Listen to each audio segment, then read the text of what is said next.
आज डिस्कस करेंगे हम इलेक्ट्रोमैग्नेटिक इंडक्शन पर। तो ये जो कॉन्सेप्ट है, ये कॉन्सेप्ट दिया था माइकल फेराडे ने। यहाँ पर आप देख सकते हैं माइकल फेराडे की पिक्चर है। In 1831 Faraday discovered how a moving magnet can be use to generate electric current. तो उन्होंने ये बताया था कि कैसे एक मूविंग मैग्नेट इलेक्ट्रिक करंट को प्रोड्यूस कर सकता है। तो आइए उस कॉन्सेप्ट को हम यहाँ समझते हैं। तो एक कॉयल है, जैसे आप देख सकते हैं इस पिक्चर में। ये येलो कलर का जो आप वायर देख रहे हैं, कंडक्टिंग मटेरियल है। कंडक्टिंग मटेरियल का मतलब है कि ऐसा मटेरियल जिसमें इलेक्ट्रिसिटी या हीट इजीली फ्लो हो सकती है।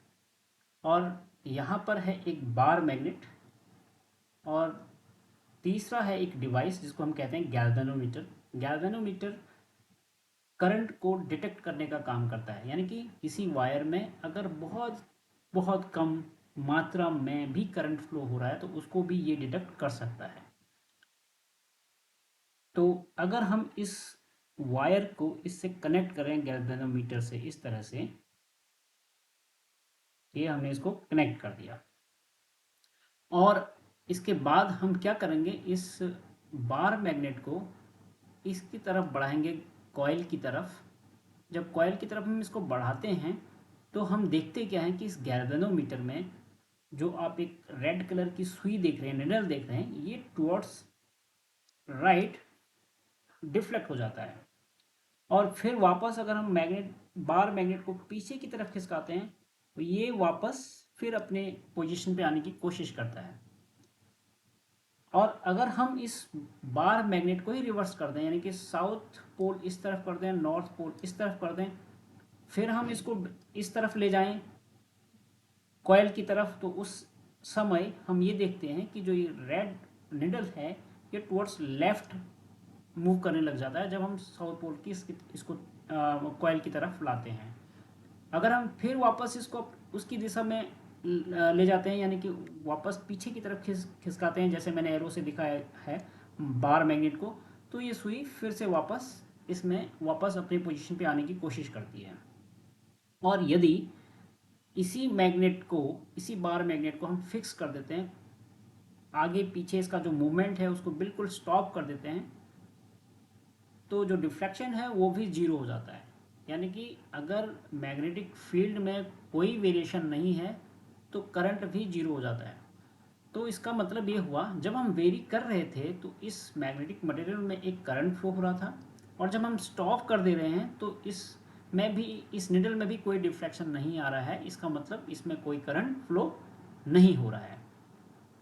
इसका अ, दूसरा एंगल से अगर हम देखें, अगर हम मैग्नेट को इसी तरह रहने दें, यानी कि इस एरिया में एक मैग्नेटिक फील्ड प्रोड्यूस हो रहा है और हम कॉयल को मूव कराएं इधर उधर, तो भी इसमें करंट फ्लो हो जाता है। तो ये है इलेक्ट्रोमैग्नेटिक इंडक्शन का कॉन्सेप्ट। अब हम इसको इंडक्शन इसलिए कहते हैं, इलेक्ट्रोमैग्नेटिक इंडक्शन ये इसलिए है, इंडक्शन का मतलब होता है हिंदी में उत्पन्न करना। उत्पन्न करना यानी कि यहाँ पर इस कॉन्सेप्ट में हम ये सीख रहे हैं कि बिना किसी बैटरी से कनेक्ट हुए ये जो कंडक्टिंग मटेरियल है, ये इस मैग्नेटिक फील्ड को वेरी करने से ही हमें करंट प्रोड्यूस कर रहा है। ये magnetic material, sorry, conducting material. तो इसको कहते हैं इसलिए इलेक्ट्रोमैग्नेटिक इंडक्शन। अब हम जानते हैं कि इसका अप्लीकेशंस क्या है। ये तो ठीक है कॉन्सेप्ट, इसके अप्लीकेशंस क्या हैं। देखो, इसके अप्लीकेशंस हम बहुत जगह देखते हैं।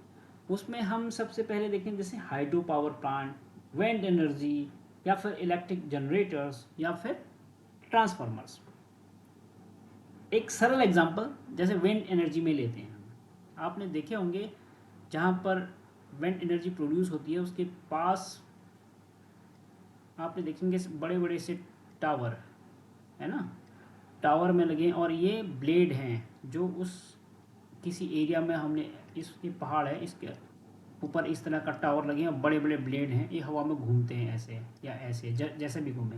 तो इसका कॉन्सेप्ट है कि इसमें ये मशीनरी जो लगी है इसके अंदर एक कॉयल है, कॉयल को एक मैग्नेटिक फील्ड के अंदर रखा गया है। अब विंड चली, विंड इस के चलने से क्या होगा कि कॉयल रोटेट करेगा। जब कॉयल रोटेट करेगा तो वो उस जिस मैग्नेटिक फील्ड में रखा है उसके रिस्पेक्ट वो मूव कर रहा है, और जैसे ही उसमें मूवमेंट होगा उस कंडक्टिंग मटेरियल के अंदर, तो एक इलेक्ट्रिसिटी जनरेट हो जाएगी। तो इसका मतलब ये हुआ कि उस मैकेनिकल एनर्जी को ये प्रोड्यूस करता है इलेक्ट्रिकल एनर्जी में।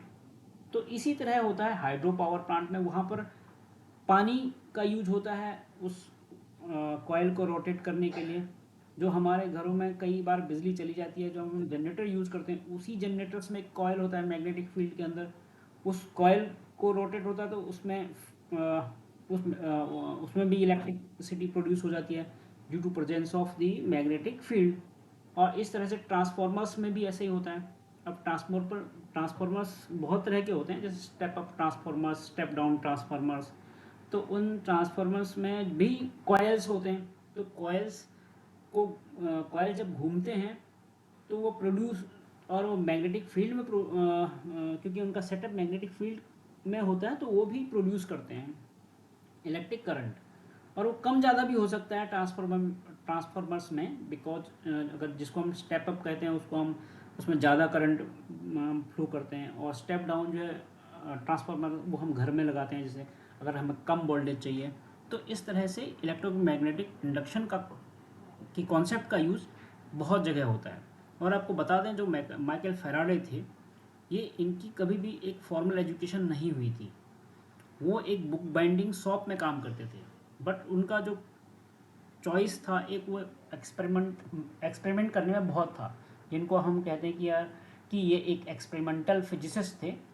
तो इस तरह से उन्होंने साइंस का जो उनको का इंटरेस्ट बढ़ा, उसी बुक बाइंडिंग शॉप से ही बढ़ा, उनको पढ़ने का शौक था। तो इस तरह से उन्होंने काफ़ी बड़ी डिस्कवरी की और साइंस में उन्होंने बहुत बड़ा योगदान दिया। तो आई होप कि आपको एक कॉन्सेप्ट बहुत अच्छा लगा होगा और समझ आया होगा। अगर कोई डाउट है तो आप मुझे लिखें कमेंट बॉक्स में। अगली बार फिर मिलते हैं एक और इन्फॉर्मेटिव वीडियो के साथ। तब तक के लिए गुड बाय।